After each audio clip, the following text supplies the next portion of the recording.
이제 기도하고 말씀 묵상을 시작하겠습니다. 하나님 아버지 감사합니다. 오늘도 하나님께서 우리와 함께 해주셔서 이렇게 은혜 가운데 살아갈 수 있도록 도와주시니 감사합니다. 날마다 하나님의 은혜 가운데 살아가는 저희들이 오늘도 말씀 묵상을 위하여 하나님 앞에 무릎을 꿇습니다. 우리의 능력으로는 아무것도 생각할 수도 없고 또 이해할 수도 없습니다. 하나님께서 이 자리에 함께 해주시고 주의 성령을 보내시어 우리가 말씀을 잘 깨달을 수 있도록 도와주시기를 원합니다. 이 시간도 하나님께서 우리를 말씀의 끈으로 묶어주실 줄로 믿습니다. 예수님의 이름으로 기도드리옵나이다. 아멘. 오늘은 깊이 있는 말씀 묵상, 그 깊이 있는 설교의 지름길 제3강 말씀의 주제 및 구도 파악 훈련에 대해서 함께 생각해 보도록 하겠습니다. 깊이 있는 말씀을 위한 주제 및 구도 파악의 그 훈련의 중요성에 대해서 말씀해 보겠습니다. 깊이 있는 말씀 묵상을 통하여 깊이 있는 설교를 하기 위해서는 무엇보다 말씀의 주제를 명확히 파악하고 또한 말씀의 구도를 정확하게 이해하는 것이 중요합니다. 말씀의 구도와 말씀의 주제와 구도의 파악 여부에 따라 설교의 방향과 깊이가 완전히 달라지기 때문에 주제 및 구도 파악의 중요성은 아무리 강조해도 지나침이 없다. 그렇게 말씀드릴 수 있겠습니다. 본문의 주제 및 구도 파악을 정확하게 하지 않을 때 발생하는 여러 가지 문제가 있습니다. 첫 번째는요, 본문과는 전혀 내용이 다른 설교가 되고요. 두 번째는 본문 전체를 아우르지 못하는 단편적이고 부분적인 그런 설교가 됩니다. 아울러 목회자의 자의적 해석에 의한 설교가 되고요. 또 대지를 억지로 구분하는 그런 억지 설교가 될 수 있습니다. 그러나 반면에 주제 및 구도 파악이 명확할 때에 주는 여러 가지 유익이 있는데요. 설교의 주제가 항상 명확하고 설교의 내용이 항상 논리적이고 분명합니다. 그리고 설교가 성경적이고 또 성도들이 설교를 이해하기가 아주 쉽게 되는 것이죠. 자, 우리가 먼저 생각해야 할 것이 주제 파악이 먼저일까 아니면 구도 파악이 먼저일까? 바로 이 문제에 대해서 우리가 심각하게 생각해 보아야 합니다. 오늘 이것을 이해하기 위해서 본문은요, 요한복음 2장 1절로 10절의 말씀을 제가 읽어보겠습니다. 사흘째 되던 날 갈릴리 가나에 혼례가 있어 예수의 어머니도 거기 계시고 예수와 그 제자들도 혼례의 청함을 받았더니 포도주가 떨어진지라. 예수의 어머니가 예수에게 이르되 저들에게 포도주가 없다 하니 예수께서 이르시되 여자여 나와 무슨 상관이 있나이까? 내 때가 아직 이르지 아니하였나이다. 그의 어머니가 하인들에게 이르되 너에게 무슨 말씀을 하시든지 그대로 하라 하니라. 그게 유대인의 정결 예식을 따라 두세 통 드는 돌 항아리 6이 놓였는지라. 예수께서 그들에게 이르시되 항아리에 물을 채우라 하신즉 아귀까지 채우니 이제는 떠서 연회장에게 갖다 주라 하심에 갖다 주었더니 연회장은 물로 된 포도주를 맛보고도 어디서 났는지 알지 못하되 물 떠온 하인들은 알더라. 연회장이 신랑을 불러 말하되 사람마다 좋은 포도주를 내고 취한 후에 낮은 것을 내거늘 그대는 지금까지 좋은 포도주를 두었도다 하니라. 자, 오늘 주제 파악이 먼저일까 아니면 구도 파악이 먼저일까? 우리 본문을 한번 관찰해 보도록 그렇게 하겠습니다. 사흘째 되던 날 이렇게 말씀을 시작하고 있습니다. 그게 예수의 어머니도 계시고 그 제자들도 초청을 받았다. 이게 보통 잔치가 아니구나 그런 생각이 듭니다. 그런데 포도주가 떨어진지라 야단났죠. 그때 예수의 어머니가 예수에게 말하기를 포도주가 없다 이렇게 얘기를 하는 거죠. 그때 여자야 나와 무슨 상관이 있나이까? 내 때가 아직 이르지 아니하였나이다. 이렇게 함에도 불구하고 하인들에게 너희에게 무슨 말씀을 하듯인지 그대로 하라. 그렇게 얘기를 합니다. 그리고 거기 유대인의 정결 예식이라 하면요.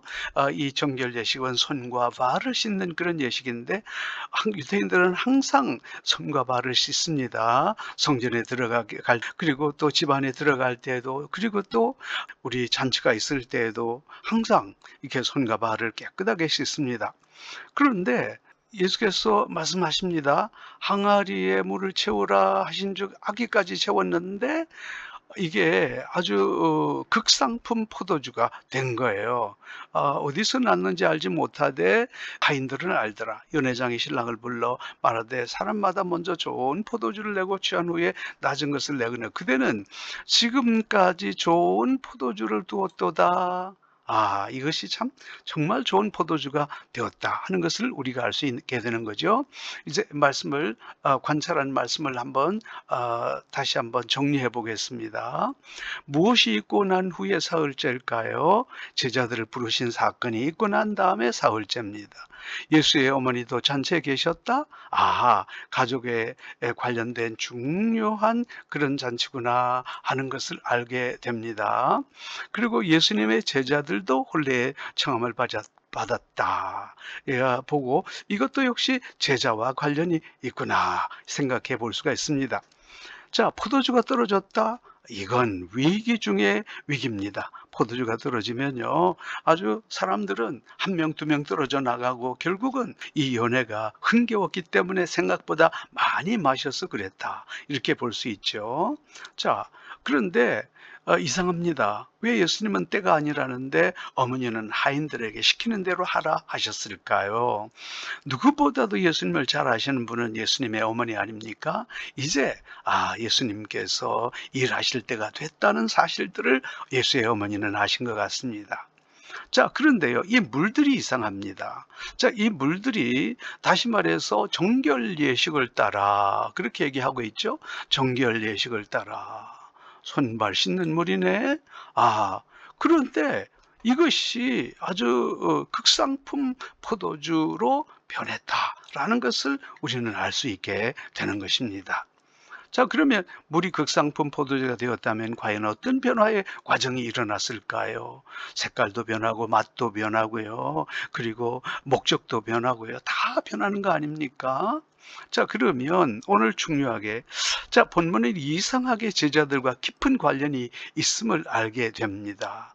자, 그러면 왜 하필 모든 제자들이 있는 그 제자들을 대상으로 행해졌을까? 그 목적이 무엇일까? 여기에서 11절 말씀에 잘 나타납니다.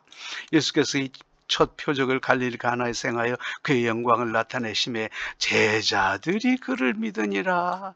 오늘 제자들과 깊은 관련이 있다는 것을 우리는 알게 되는 것이죠.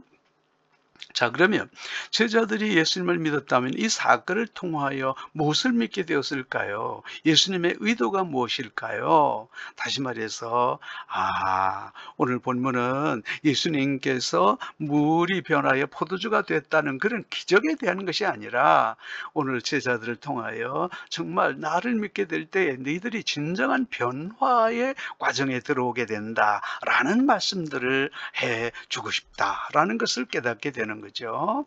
그렇습니다. 자, 주제 파악이 먼저가 아니라 구도 파악이 먼저입니다. 오늘의 본문의 주제는요, 변화입니다.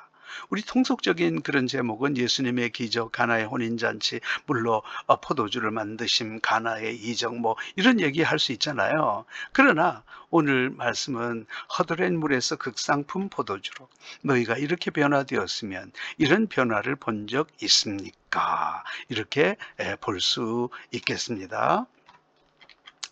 자, 이제 요한복음 9장 1절로 12절 말씀을 중심으로 구도 파악 훈련의 실제 두 번째 같이 한번 해보겠습니다. 제가 요한복음 9장 1절로 12절의 말씀을 읽겠습니다. 예수께서 길을 가실 때에 날 때부터 맹인된 사람을 보신지라. 제자들이 물어 이르되 랍비여, 이 사람이 맹인으로 난 것이 누구의 죄로 인함이니까? 자기이니까 그의 부모니까? 예수께서 대답하실 때 이 사람이나 그 부모의 죄로 인한 것이 아니라 그에게서 하나님의 하시는 일을 나타내고자 하심이라. 때가 아직 낮음에 나를 보내신 이의 일을 우리가 하여야 하리라. 밤이 오리니 그때는 아무도 일할 수 없느니라. 내가 세상에 있는 동안에는 세상의 빛이로다. 이 말씀을 하시고 땅에 침을 뱉어 진흙을 이겨 그의 눈에 바르시고 이르시되 실로암 못에 가서 씻으라 하시니, 실로암은 번역하면 보냄을 받았다는 뜻이라. 이에 가서 씻고 밝은 눈으로 왔더라. 이웃 사람들과 전에 그가 거리에 있는 것을 보았던 사람들이 이르되 이는 앉아서 구걸하던 자가 아니냐. 어떤 사람은 그 사람이라 하며 어떤 사람은 아니라 그와 비슷하다 하거늘 자기 말은 내가 그러하니 그들이 묻되 그러면 내 눈이 어떻게 떠졌느냐. 대답하되 예수라 하는 그 사람이 진흙을 이겨 내 눈에 바르고 나더러 실로암에 가서 씻으라 하기에 가서 씻었더니 보게 되었노라. 그들이 이르되 그가 어디 있느냐. 이르되 알지 못하노라 하니라. 오늘 본문을 한번 관찰해 보겠습니다. 자, 예수님께서 길을 가실 때 맹인 한 사람을 만났어요. 자, 그런데 이 제자들이 묻습니다. 예수님께 묻습니다. 뭐라고 하냐면 이 사람이 맹인으로 난 것이 누구의 죄 때문입니까? 자기입니까? 부모입니까? 그럴 때 예수님께서는요, 그 부모의 죄도 아니고 자기의 죄도 아니다. 이거는 하나님이 하시는 일을 나타내고자 합니다. 그랬어요. 그런데 여기서 예수님께서 아주 좀 이 본문과는 좀 다른 얘기를 합니다. 보세요. 때가 아직 낮음에 나를 보내신 이의 일을 우리가 하여 하리라. 밤이 오리니 그때는 아무도 일할 수 없느니라. 내가 세상에 있는 동안에는 세상의 빛이다. 이 얘기를 하시는 거예요. 그리고 난 다음에 진흙을 이겨서 그의 눈에 바르셨다. 그랬거든요. 이게 이제 중요한 거죠. 자, 오늘 본문, 관찰된 본문을 정리를 해보면 예수께서 길에서 나올 때부터 맹인된 사람을 만나셨습니다. 이 사람이 맹인된 것은 누구의 죄 때문이냐? 이렇게 물었어요. 자, 아니 제자들이 왜 이런 납득할 수 없는 질문을 했을까요? 자, 그때에 예수님께서는 누구의 죄 때문이 아니라 하나님의 일을 위해서 나타내고자 하십니다. 그랬어요. 그리고 예수님께서 이렇게 얘기합니다. 니들 지금 우리가 일해야 될 때야. 한참 일해야 될 때인데 너희들은 쓸데없는 그런 생각하고 있구나. 지금 우리를 보내신 이의 일을 그저 열심히 해야 할 때 아니냐. 그래서 주님은 나는 세상에 있는 동안에는 세상의 빛으로 살아갈 뿐이다. 자, 그리고 이제 실로암 못에 가서 씻으라는 거죠. 그리고 그가 가서 씻었더니 순종하였더니 보게 되었다. 간증하고 있는 거죠. 오늘 이 본문의 말씀을 보니까 제발 쓸데없는 잡생각 좀 하지 말고 너에게 주어진 일이나 잘 감당하라. 낮 동안에 내가 일한다. 낮 동안에는 하나님이 나에게 주신 그 일들을 해야 할 것 아니냐. 제자들을 책망하는 그런 말씀이란 말이죠. 그래서 통속적인 제목은 소경을 고치심, 실로암 못에 가서 씻으라. 누구의 죄입니까? 이렇게 얘기할 수 있어요. 그러나 구도를 잘 파악하고 나니까 쓸데없는 잡생각하지 말고 너에게 주어진 일이나 잘 감당해라. 무엇이 진짜 하나님의 일이냐? 네 일이나 잘하세요. 이렇게 우리가 말씀을 구도를 생각해 볼 수 있겠다는 거죠. 자, 우리 세 번째로 베드로전서 1장 3절에서 12절 말씀 한번 같이 보겠습니다. 자, 본문의 쉬운 이해를 위해서 세번역 성경을 사용하였습니다. 우리 주 예수 그리스도의 하나님 아버지께 영광을 드립시다. 하나님께서는 그 크신 자비로 우리를 거듭나게 하시고 예수 그리스도를 죽은 사람 가운데서 다시 살리심으로써 우리에게 산소망을 안겨주셨습니다. 그리고 여러분을 위하여 썩지 않고 더러워지지 않고 낡아 없어지지 않는 유산을 받게 하셨습니다. 이 유산은 여러분의 몫으로 하늘에 간직되어 있습니다. 하나님께서는 여러분이 마지막 때에 나타나기로 되어 있는 구원을 얻게 하시려고 여러분의 믿음을 보시고 그분의 능력으로 여러분을 보호하고 계십니다. 그러므로 지금 잠시 동안 여러분이 여러 가지 시련을 겪으면서 어쩔 수 없이 슬픔에 빠져 있더라도 이것을 기뻐하십시오.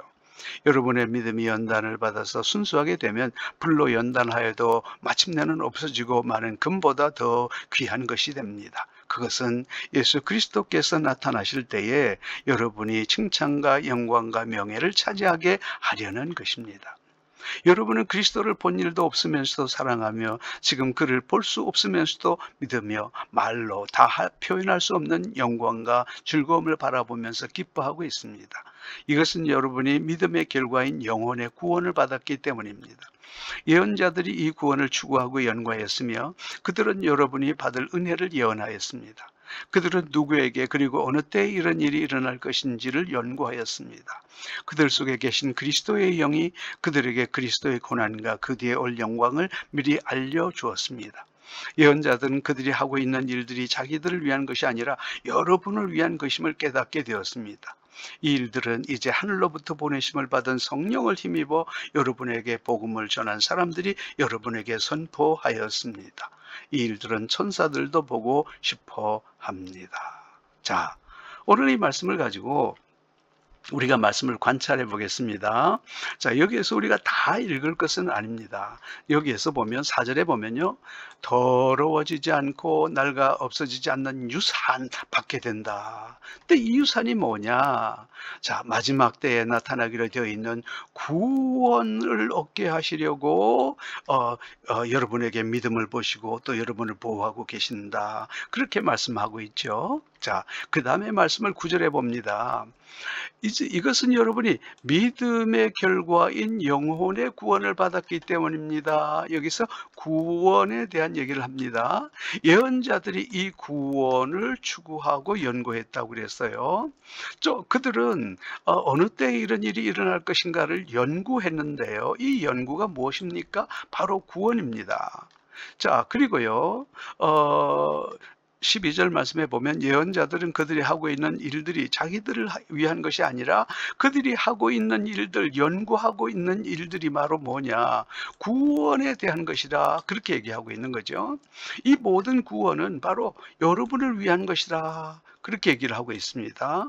자, 그래서 이 일들은 이제 하늘로부터 보내심을 받은 성령을 힘입어 여러분에게 복음을 전한 사람들이 여러분에게 선포하였습니다. 무엇을요? 구원을 선포했다는 거예요. 그리고 이 일들은 천사들도 보고 싶어 합니다. 천사들이 뭘 보고 싶어 한다는 거예요? 바로 구원에 대해서 보고 싶어 한다는 거죠. 자, 이제 관찰된 본문을 정리해 보겠습니다. 하나님이 우리의 구원을 위하여 행하신 일, 예수 구원을 예비하셨단 말이죠. 3절, 4절, 5절의 말씀이 그것입니다. 우리는 예수를 통하여 구원받은 존귀한 백성이 되었습니다. 6절, 7절의 내용이 그렇습니다. 그리스도인들이 즐겁고 기뻐하며 사는 이유는 바로 그리스도를 통한 구원 때문에 우리가 기뻐하고 영혼의 구원을 받았기 때문에 기뻐한다. 8절, 9절에 그렇게 나와 있습니다. 우리가 받은 놀라운 구원이란 도대체 어떤 것이냐? 이것은 예언자들이 이 구원을 추구하고 연구했다. 그렇게 얘기하고 있고요. 또 이 예언자들뿐만 아니라 하늘로부터 보내심을 받은 성령을 힘입어 그 다음에 이 일들은 천사들도 보고 싶어한다. 그렇게 얘기하고 있는 거죠. 우리가 받은 구원은 천사도 부러워하는 그렇게 귀하고 존귀한 것이구나 라는 것을 발견하게 되는 거죠. 자, 그래서 오늘 우리의 본문의 구절은 그렇습니다. 하나님은 우리의 구원을 예비하셨다. 우리는 예수로 말미암아 구원받는 존귀한 백성이 되었다. 우리가 기뻐하고 기뻐하는 이유는 예수 구원이다. 이 예수 구원은 천사들도 부러워하는 것이다. 그래서 본문의 주제는요. 그까지 구원이라고요? 뭐라고요? 값싼 구원이라고요? 천사도 부러워하는 예수 구원. 누가 값싼 구원이라고 했는가? 이렇게 살펴볼 수 있는 것이죠. 자, 이렇게 해서 여러분들이 구도와 주제 파악 훈련을 주중에 시간 나는 대로 한번 해보십시오. 그래서 1, 2, 3번을 이렇게 연습해 보시되 먼저는 구도를 파악하시고 그 다음에 주제를 파악하시면 도움이 되겠습니다. 깊이 있는 말씀 묵상, 그 깊이 있는 설교의 지름길, 바로 여러분의 묵상을 위하여 준비된 책입니다. 이 책은 세보산 기독교 서적 센터에서 구입할 수가 있습니다. 여러분께서 원하시면 이쪽으로 연락하시면 되겠습니다. 다음에는요, 단순 체계적으로 말씀을 묵상하는 방법에 대해서 생각해 보도록 하겠습니다.